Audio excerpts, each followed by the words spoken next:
Bonjour les cinquièmes, donc dans cette petite vidéo, je vais vous expliquer la correction des exercices que je vous envoie, donc au fur et à mesure. Aujourd'hui, ça sera l'exercice 3, 4 et 5, page 237 que vous aviez à faire. Donc je vous ai envoyé la correction hier, et si vous avez un peu de mal à comprendre, il serait bien que vous écoutiez cette petite vidéo. Donc à l'écran, vous voyez à droite, là j'ai les énoncés d'exercice, et à gauche, ma correction.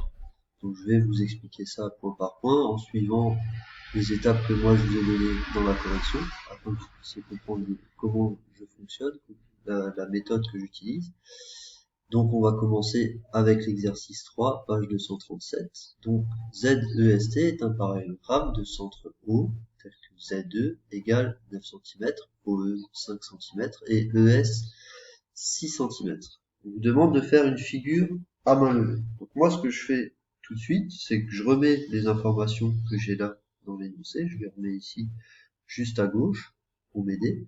Et après, voilà ce que j'ai fait. Tout de suite, j'ai fait un parallélogramme. Donc, je fais un parallélogramme comme vous avez dû voir dans le cours. Donc, je vous invite aussi à reprendre la page 236 du cours, la première partie, construire un parallélogramme. Vous avez toutes les informations là-dedans avec les définitions, les différentes propriétés qui appartiennent au parallélogramme. Donc, on va revenir dessus au fur et à mesure des exercices. Donc, qu'est-ce que je sais? Donc là, ce que j'ai fait ma figure à main levée. Donc parallélogramme, 4 côtés. Je sais que dans un parallélogramme, les deux côtés, chaque côté opposé, sont parallèles et de même longueur. Donc ici, ZE et TS vont avoir même longueur, et ZT et ES vont avoir même longueur. Donc, qu'est-ce qu'on me dit dans l'énoncé? ZE, 9 cm. Donc là, je note 9 cm ici, ZE, et ES 6 cm. Donc je sais que ES fait 6 cm, donc le côté opposé, ZT, fera aussi 6 cm. Qu'est-ce qu'il y avait d'autre là-dedans? La longueur OE est égale à 5 cm. Dans les propriétés, on vous dit aussi que les diagonales du parallélogramme, elles se coupent, donc les deux là, celle-ci et celle-là, elles se coupent chacune en leur milieu. Donc le centre O du parallélogramme, ici, on voit que cette longueur-là, ça sera la même que celle-là, et celle-ci sera la même que celle-ci.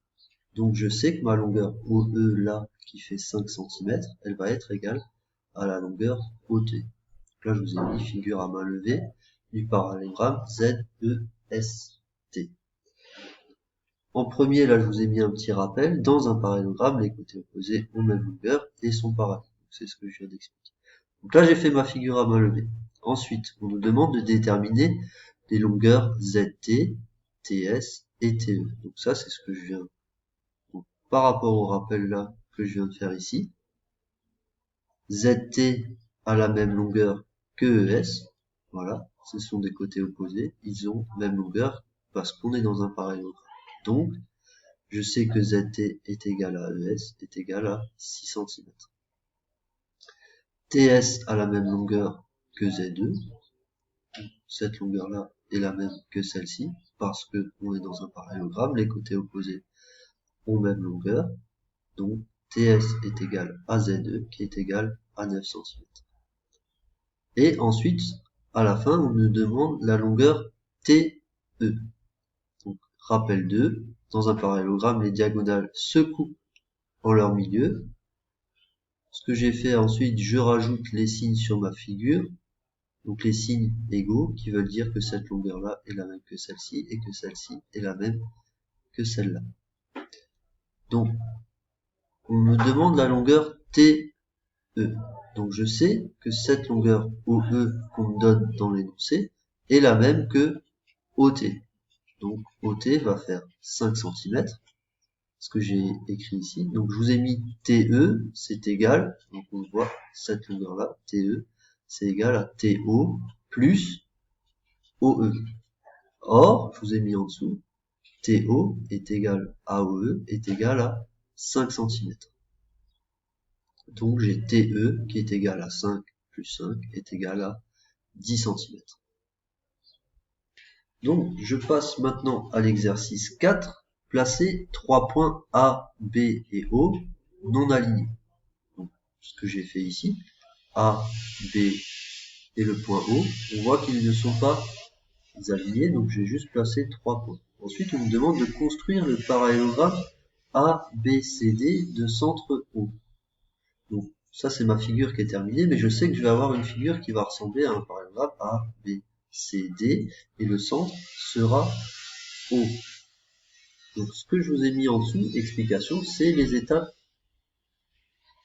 de la construction de ma figure.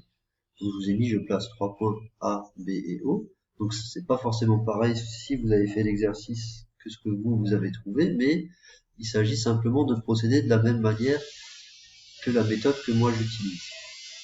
Ensuite, donc, je commence par tracer le segment AB. Voilà.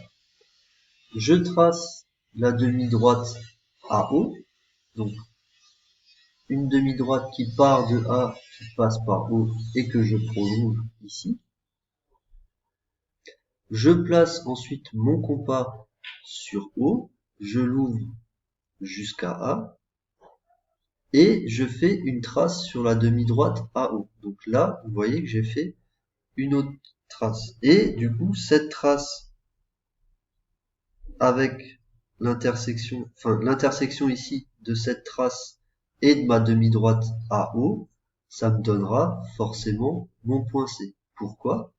Parce que ma demi-droite AO, ça correspond à une diagonale du parallélogramme, et je sais que la longueur AO et OC vont être égales parce que les diagonales, elles se coupent en leur milieu.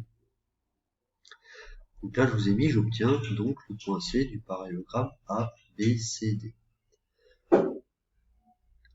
Prochaine étape, je place. Donc là, je fais la même chose avec mon point B.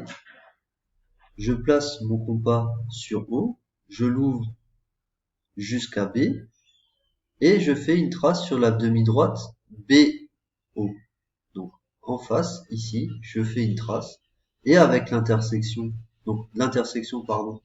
de ma droite BD, BO ici, et la trace que j'ai fait là, ça va me donner mon point D.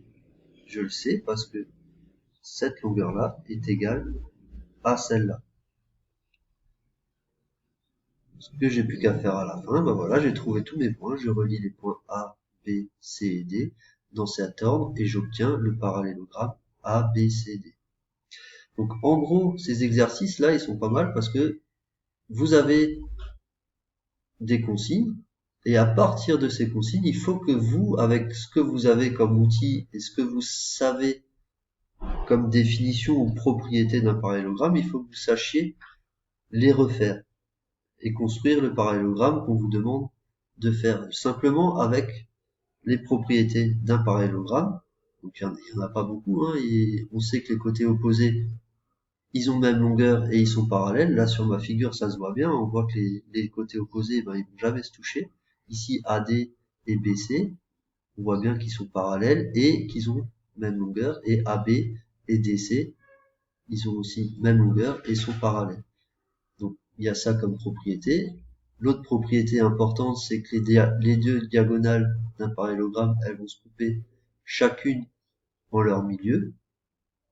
Donc à partir de ça, je peux reproduire un parallélogramme avec le peu d'informations qu'on me donne ici. Donc voilà pour l'exercice 4.